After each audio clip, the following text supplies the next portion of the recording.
touche à les yeux de ta main, né comme toi. Le saviez-vous? Comme toi. Le saviez-vous? Une émission d'enseignement sur les révélations du Seigneur pour transformer la vie du chrétien afin de mieux le préparer au retour de notre Seigneur Jésus-Christ. Le saviez-vous? Votre rendez-vous hebdomadaire qui vous transmet la parole de Dieu et vous permet de démarrer la semaine avec la révélation du Seigneur pour votre vie. Inébranlable, ton nom surpasse toute puissance. Le saviez-vous? Tous les lundis à partir de 7h30 avec Job Awoman, auteur du livre Le saviez-vous? Recueil de 100 inspirations sur les révélations du Seigneur dans sa parole. Ton nom surpasse toute puissance.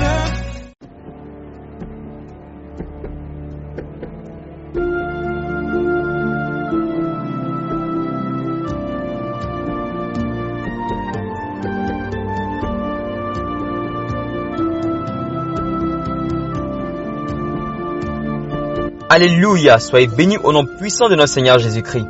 Alors bienvenue pour le 78e numéro de Le saviez-vous? Et le texte d'aujourd'hui nous dit: c'est pourquoi je t'exhorte à ranimer le don que tu as reçu par l'imposition de mes mains.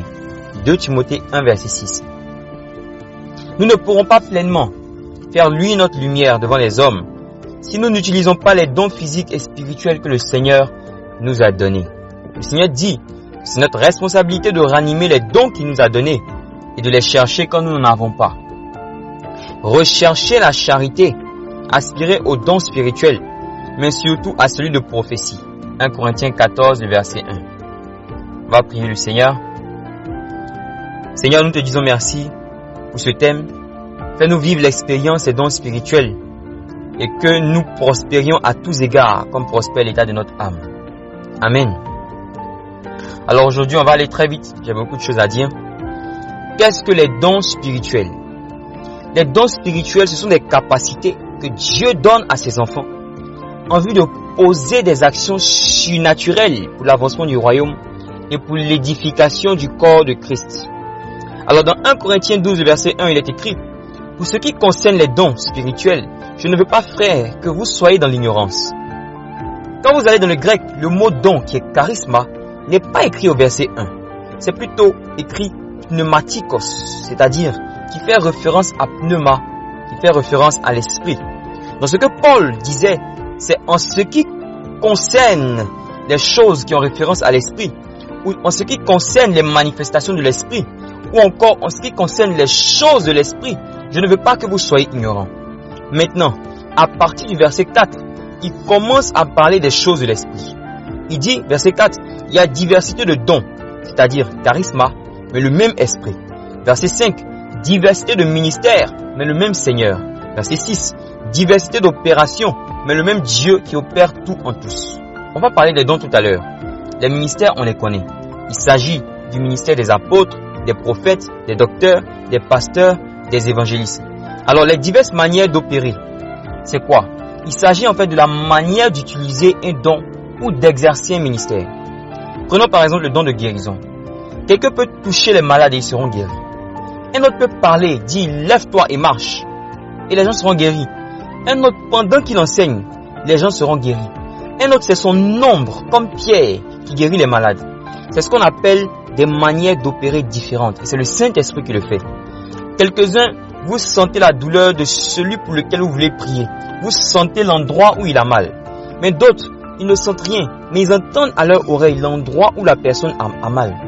Ça, ce sont les diverses manières d'opérer. Et c'est le même Dieu qui opère toutes ces choses. Alors, il y a plusieurs types de dons. On les voit du verset 8 au verset 10 du chapitre. Il y a les dons de révélation. Il s'agit de la parole de sagesse, la parole de connaissance et du discernement des esprits. Et les dons de puissance. Il s'agit du don de foi, du don de guérison et du don d'opérer des miracles.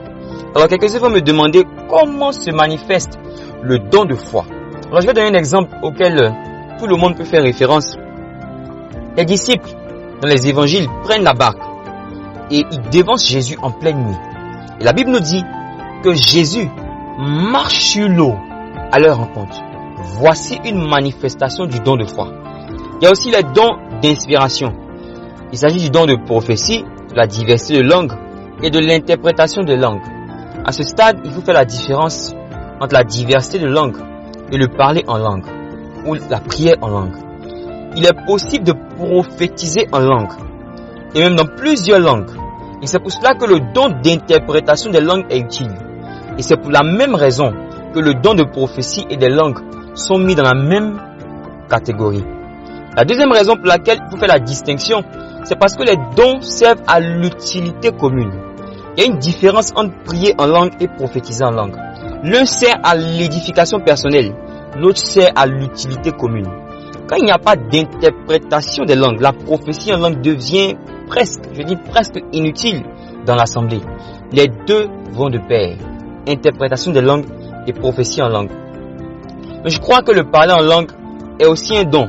Parce qu'avant de prophétiser en langue, il faut que tu parles en langue. Avant de pouvoir interpréter, il faut déjà que tu aies le parler en langue. Maintenant, dans l'exercice de ce don, on peut soit l'utiliser pour son édification personnelle, soit pour l'édification de la communauté. Il y a aussi des dons étranges, comme le don de secourir et le don de gouverner au verset 28 du même chapitre. Le don de secourir, c'est quoi? Il y a des gens qui ont une capacité de décharger les autres, une capacité de venir en aide, mais pas possible. Ce sont des gens qui soulèvent les fardeaux des autres et ce don peut se manifester de diverses manières. Diversité d'opérations. Ils peuvent le faire par l'intercession, ils peuvent le faire par l'aide financière, par plusieurs manières. En tout cas, ils mettent tout en œuvre pour aider, comme si c'était leur problème. Vous avez aussi le don de gouverner. Pour bien comprendre, il faut aller dans le grec pour voir en fait que le mot utilisé est un mot qui fait référence à piloter avec un gouvernail. Donc ce sont des gens qui ont une capacité d'orientation, une sagesse pour conduire et pour dire aux gens ce qu'ils doivent faire, comment ils doivent le faire. Ce n'est pas juste gérer les hommes, mais c'est une sagesse pour orienter. Alors nous sommes nombreux à avoir le problème que voulait éviter Paul à Corinthe. Nous sommes ignorants des choses de l'esprit. Ou bien nous en parlons mais nous ne le vivons pas. Que Dieu nous aide à ne plus être ignorants des choses de l'esprit. Amen. Maintenant Paul dit à Timothée dans 2 Timothée 1 le verset 6 de ranimer le don qu'il a reçu. Si on demande de ranimer quelque chose, ça veut dire que cette chose est morte. Et pourquoi est-ce qu'elle est morte? Peut-être parce qu'elle n'est pas utilisée. Mais en fait, il ne s'agit pas seulement de ceux dont les dons sont morts ou inutilisés. Dans le grec, le mot utilisé pour animer, c'est anazopoureo. Ça veut dire embraser, augmenter le feu. Donc Paul demande à Timothée d'embraser le don qu'il a reçu, d'augmenter l'intensité du feu de ce don. Donc il y a 2 catégories de personnes concernées. Ceux qui doivent ranimer leur don et ceux qui doivent augmenter la puissance de leur don. Et comment est-ce qu'on le fait? Premièrement, en allant vers celui qui a donné le don, c'est-à-dire le Saint-Esprit. Il faut le demander expressément au Saint-Esprit. Il faut demander expressément au Saint-Esprit de ranimer le don ou d'augmenter la capacité, la puissance de ce don. Deuxième chose, les disciples ont expérimenté une dimension de la manifestation de l'Esprit lorsqu'au jour de la Pentecôte, des langues de feu sont descendues sur eux. Une autre manière d'augmenter le feu des dons spirituels, c'est le parler en langue. La langue que Dieu nous a donnée est un feu. C'est un feu qui permet aussi d'activer et de raviver des dons spirituels. Et une autre méthode pour augmenter le feu et ranimer, c'est d'utiliser le don. Plus vous vous exercez à utiliser le don que le Seigneur vous a donné, plus vous augmentez, vous grandissez dans le don et vous augmentez le feu qui est dégagé à travers ce don. Amen. Et Satan fait tout pour que le feu diminue. Satan fait tout pour que les dons meurent. Et c'est une tentation dont le seul but est de tuer le don spirituel que tu as. Il y a un type d'orgueil avec lequel Satan va te tenter juste pour tuer un type de manifestation de l'Esprit de Dieu en toi. Et pour ranimer le don dans ce genre de cas, il faut se repentir. Et s'il y a des actions à poser, le Saint-Esprit va vous orienter.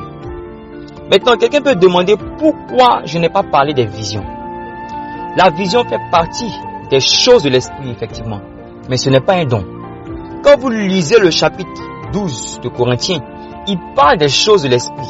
Et à un moment, il commence à citer certains membres. Et à dessein, il parle de l'œil et de l'oreille au verset 16. Voir et entendre, ce sont des sens. Et de la même manière qu'il y a des sens physiques pour interagir avec le monde physique, il y a des sens spirituels pour interagir avec le monde spirituel. Donc toi aussi, tu vois et tu entends. Mais tout comme un enfant grandit en apprenant à voir et à entendre, spirituellement aussi, on apprend à voir et à entendre en grandissant. Les sens se développent. Intéresse-toi à ces choses. Intéresse-toi aux choses de l'esprit. Ne sois pas ignorant des choses de l'esprit. Amen. Alors après, on va parler de la réanimation des dons. On va parler de l'activation des dons. Dans 1 Corinthiens 14, le verset 1, Paul nous demande d'aspirer aux dons spirituels. La Louis II a dit aspirer. Mais en fait, c'est désirer. Désirer avec zèle. Désirer sérieusement. Ou encore s'efforcer à rechercher les choses de l'esprit. Un chrétien doit être spirituel. Les gens de l'autre côté, croyez-moi, ils sont spirituels dans le mal. Donc nous, on ne peut pas se permettre de lire des choses divines, des choses spirituelles, et puis rester naturel. Oh Seigneur Jésus, aide-nous. Aide-nous. Souvent quand on parle des dons spirituels, certaines personnes disent Dieu va faire. Si il veut me donner, il va me donner. Mais ils ne sont pas en train de chercher. Vous savez, vous n'obéissez pas à cette parole qui dit de désirer des choses de l'esprit. Alors comment est-ce qu'on désire, comment est-ce qu'on recherche les choses de l'esprit? Disons Luc chapitre 11 verset 9 à 13. Et moi je vous dis, demandez et l'on vous donnera. Cherchez et vous trouverez. Frappez et l'on vous ouvrira. Car quiconque demande reçoit. Celui qui cherche trouve. Et l'on ouvre à celui qui frappe. Quel est parmi vous le père qui donnera une pierre à son fils s'il lui demande du pain? Ou s'il demande un poisson, lui donnera-t-il un serpent au lieu d'un poisson? Ou s'il demande un œuf, lui donnera-t-il un scorpion? Si donc, méchant comme vous l'êtes, vous savez donner de bonnes choses à vos enfants, à combien plus forte raison le Père Céleste donnera-t-il le Saint-Esprit à ceux qui le lui demandent? Le Saint-Esprit, le Saint-Esprit, le Saint-Esprit et ses manifestations sont données à ceux qui demandent. Est-ce que vous avez demandé? Maintenant, Jésus nous donne une manière de procéder. Lorsque nous désirons, lorsque nous cherchons sérieusement, lorsque nous avons soif, il dit de demander, de frapper et de chercher. Il faut lire l'ordre des étapes à l'envers. Parce que souvent, il y a un ordre bien défini. Je vais m'expliquer. Souvent, il faut d'abord chercher. Et quand tu vas trouver, il faut frapper. Et quand on va t'ouvrir, il faut maintenant demander. Si tu cherches une personne et que tu la trouves, si tu cherches une information et que tu la reçois, c'est fini. Mais quand tu cherches un chemin vers la manifestation d'un don, tu le cherches dans la prière et dans la parole. Si tu trouves le chemin va te conduire à une porte. Souvent, tu es à la porte, mais tu n'as pas la clé. Tu dois frapper, tu dois insister pour qu'on te donne la clé ou pour qu'on t'ouvre la porte. Maintenant, quand on t'a ouvert la porte et que tu es rentré, tu dois demander. Tu dois demander comment est-ce qu'on fait, comment est-ce qu'on opère avec ce don. Tu dois être orienté dans la maison. Souvent, tu peux juste demander. Souvent, tu vas passer par les 3 étapes. Maintenant, tu peux chercher et demander dans la parole et dans la prière. Tu peux demander à Dieu, mais tu peux aussi demander à quelqu'un qui opère déjà dans le don. Tu peux demander à ces personnes l'enseignement ou tu peux leur demander de te transférer des dons. Lisons Romains 1 verset 11. Car je désire vous voir, vous communiquer quelques dons spirituels afin que vous soyez affermis. Donc un homme peut transférer des dons à quelqu'un. Le problème, ce n'est pas avoir les dons. Le problème, c'est les conserver. Et c'est celui qui a cherché qui peut conserver, qui peut utiliser. En d'autres termes, un homme de Dieu ne doit pas communiquer des dons à celui qui n'a pas cherché, parce que même Dieu ne le fait pas. Paul dit à Timothée, n'impose les mains à personne avec précipitation. Donc, on peut recevoir les dons parce qu'on les a désirés. Et on peut recevoir les dons par imposition des mains. On peut les recevoir aussi dans une atmosphère, une forte atmosphère de la présence de Dieu. On peut les recevoir aussi de manière souveraine de la part de Dieu, parce que c'est une grâce. Donc je vais juste faire une remarque par rapport à l'imposition des mains. De la même manière que l'homme de Dieu ne doit pas imposer les mains avec précipitation, toi aussi, Ne laisse pas n'importe qui t'imposer les mains à cause d'une soi-disant onction. Cherchons Dieu pendant qu'il est encore temps. Cherche Dieu, entre dans la prière, lis la Bible, cherche, désire, aspire. Le Seigneur va te récompenser avec des dons pour que tu puisses l'utiliser pour l'édification du corps de Christ et pour son royaume. Alors vous allez remarquer que tout comme il y a des dons spirituels venant de Dieu, il y a aussi des dons venant de Satan. La Bible parle dans Actes 16, verset 16, d'une dame qui avait un esprit de python et qui donnait des paroles de connaissance. C'est-à-dire qu'elle n'est pas chrétienne, mais elle est possédée et elle a des dons spirituels. Et ils sont nombreux comme ça. Vous allez aussi rencontrer des gens qui ne sont pas chrétiens, mais qui voient des choses, qui vous disent que vous avez une grande étoile. Souvent de manière vraiment naïve. Ils ne sont pas féticheurs, ils ne sont pas marabouts, ils ne sont pas mystiques, rien du tout. Mais ils ont des capacités. J'aimerais parler à une dame. Madame, votre fils voit des choses et vous dites il est spirituel. Faites attention. Certains ont le troisième œil ouvert. Certains enfants sont rentrés en contact avec un oncle, une tante ou un ami de la famille qui a activé quelque chose. Vous vous dites mon fils est spirituel. Il n'est pas spirituel, il est possédé. On doit prier pour lui. On doit prier pour lui parce que quelque chose a été fait dans le monde spirituel. Maintenant, il y a certains qui ont des dons avec lesquels ils sont nés. À cause de leur appel, c'est différent. Dieu le leur a donné à cause de leur appel. Il faut la parole de Dieu, sinon ils peuvent se perdre. Amen. Alors on va prier. Seigneur, enseigne-nous sur les choses de l'esprit. Seigneur, enseigne-nous sur les choses de l'esprit. L'enseignement sur les choses de l'esprit est aussi important que le transfert du don spirituel. Parce que celui qui n'a pas cherché et qui a obtenu perd facilement. Celui qui n'a pas cherché, qui n'a pas trouvé, qui n'a pas frappé, n'arrive pas à maintenir. Il reçoit mais il perd. Il reçoit mais Satan vient le lui enlever. Il reçoit mais il oublie. Il reçoit mais il ne sait pas comment utiliser. Ô Saint-Esprit, enseigne-nous les choses de l'esprit. Enseigne-nous les choses spirituelles. Enseigne-nous les choses d'en haut. Enseigne-nous les choses du ciel, afin que nous puissions manifester des choses du ciel sur la terre. Dans le nom puissant de Yeshua. Père, je te bénis. Je te remercie. À l'instant, j'aimerais prier pour une seule chose. Je prie afin que les sens spirituels des uns et des autres soient aiguisés. Seigneur, je prie afin que comme un enfant qui en grandissant est en train d'acquérir des capacités avec les sens physiques, que nous puissions acquérir des capacités avec les sens spirituels, que nous puissions être sensibles spirituellement dans le nom puissant de Yeshua.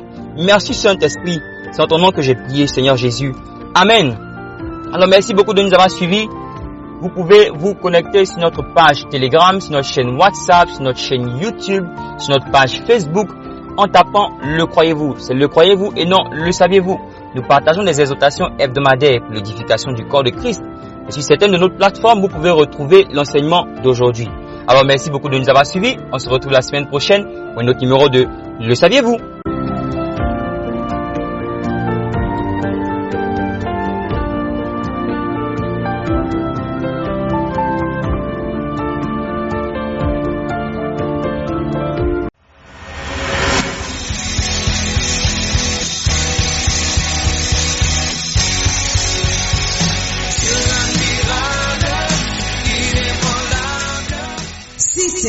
Le Saviez-vous avec Job Awomon, auteur du livre Le Saviez-vous, recueil de sons d'inspiration sur les révélations du Seigneur dans sa parole. Rendez-vous chaque lundi à 7h30 sur Radio La Voix Sainte pour un autre rendez-vous de Le Saviez-vous.